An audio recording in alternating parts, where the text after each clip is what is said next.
কষি কষি ভারি মজা অধা বয়সী পাখকু ন যা যহু বুঢ়া বুঢ়ী কহু গড়া গড়ি আর অর্থ কଣ তার অর্থটা আপনারা কহিবে সে কହୁଛି ধপ আনিব চিকণ আনিব লম্বেই আনিব দিটা বাଳ ଥିଲା ବାଲା ଛଅଟା ଆଣିବ ଧପ ଧପିଆ ଦିଟା କଣ এইটা সে চিঠাটা দেলে স্বামীকে স্বামী মার্কেটিং করকে আনিবে ধপ আনিব চিকণ আনিব ଆଉ ଲମ୍ବେଇ ଆଣିବ ଦିଟା ବାଳ ଥିଲା ବାଲା ଛଅଟା ଆଣିବ ଧପ ଧପିଆ ଦିଟା କଣ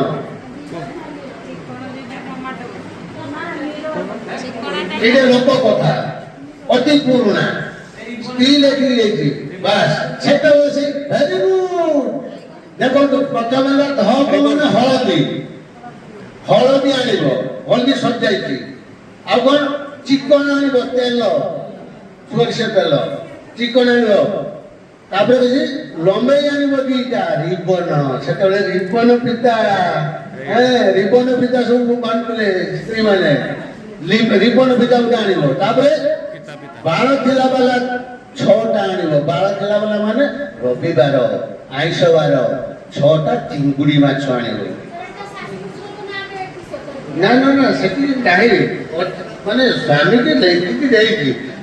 ସିଆଡେ ଯିବେ ତାପରେ ମୁଁ ବୁଝେଇ ସାରେ ଡିଷ୍ଟର୍ବ ହବ ସିଆଡେ ଗଲା ମାନେ ମୋର ସିଆଡେ କଥାଟା ପଳେଇବ ତାପରେ ଦେଖନ୍ତୁ ତାପରେ ଆଉ କଣ ଧପ ଧପିଆ ଦିଟା ଧପ ଧପିଆ ମାନେ କୁଲା ସେତେବେଳେ କୁଲାର ସବୁ ପାଠ ଉଠୁଥିଲେ ଦିଟା ଆଣିବ ଏଇ ହେଲା କଥା ଇଏ ଯୋଉ ଅତି ପୁରୁଣା କଥା ଆଉ ଗୋଟେ ଉଦାହରଣ ଦେବା ଆଉ ଗୋଟେ ଉଦାହରଣ ହଉଛି ଫେତଲା ଗୁଡିଆ ଫେରିକି ଦାନ୍ତି ଦେଇ ଚାଲିଗଲୁ ମତେ ଚୁପ ରହିଲେ ଚେପିଲି ନାକି ଦଇବ ରଖିଲା ତତେ ଶୁଣୁଛ ବାସ ଚନ୍ଦନ କି କଥା କହୁଛୁ ମତେ ଛାଡ ଛୁଟ ଲୋକର ଛୁଟ କଥା ଆର ଅର୍ଥ କଣ ଆଉ ଥରେ କହିବା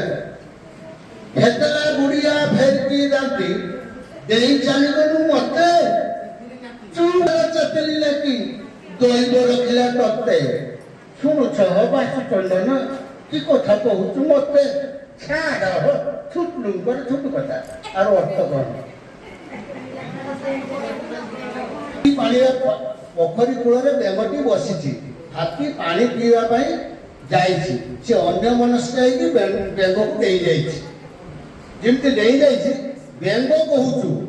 ଫେତଲା ଗୁଡିଆ ଫେରିକି ଯାଆନ୍ତି ଦେଇ ଚାଲିବୁନୁ ମତେ ସେ ହାତୀ କହୁଛୁ ତୁ ଫେତଲା ଗୁଡିଆ ତା ଗୋଡ ଦେଇ ଚାଲିବୁନୁ ମତେ ହାତୀ କହୁଛୁ ତାପରେ ହାତୀ କହିଲା ଚୁପ ରହିବ ଚାପିଲି ନାକି ଦଇବ ରଖିଲା ତତେ ଏଇ ବେଙ୍ଗକୁ ଚେପିଲି ନାକି ତାର ନାକଟା କହିଲା ଚେପିଲି ନାକି ଭଗବାନଙ୍କ ଦୟାରୁ ମୋ ପାଦ ତୋ ଉପରେ ପଡି ନାହିଁ ବଞ୍ଚିଗଲୁ ଚୁପ ରହିବ ଚେପିଲି ନାକି ଦଇବ ରଖିଲା ତତେ ଠିକ ଏଇ ସମୟରେ ଗୋଟେ ଛୁଟୁଣ୍ଡା ସେ ବାଟେ ଯାଉଥାଏ ସେ ଛୁଟୁଣ୍ଡାକୁ ସପୋର୍ଟ କରିବା ପାଇଁ କିଏ ବେଙ୍ଗ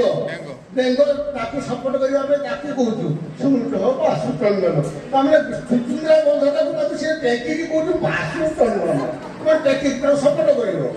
ଶୁଣୁଛ ବାସୁ ଚନ୍ଦନ କି କଥା କହୁଛୁ ମତେ ସେଠୁ ଇଏ ଛୁଟୁଣ୍ଡା କହୁଛୁ ଛାଡ ହଉ ଛୁଟ ଲୁକ ଛୁଟ କଥା ହାତୀକି ଛୁଟ ଲୁକ ଘଟଣା ଦେଖ କେତେ କଥା ଅଛି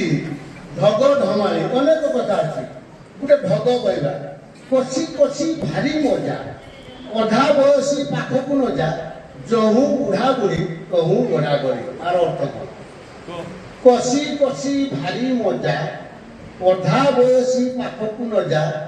ଯହୁ ବୁଢା ବୁଢୀ କହୁ ଗଡା ଗଡି କଣ ପରେ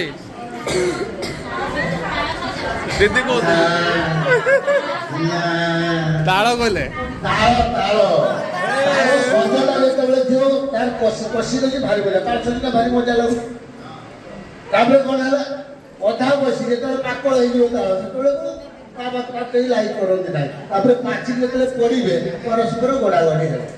ଏଇଭଳି ଅନେକ ପ୍ୟାକେଜ ଅଛି ଏକୁଟିଆ ମୁଁ ସମୟ ନେବା ପାଇଁ ଚାହୁଁନାହିଁ ସେପଟେ ଅଜୟ ସାର୍ ବ୍ୟସ୍ତ ହେଇଗଲେଣି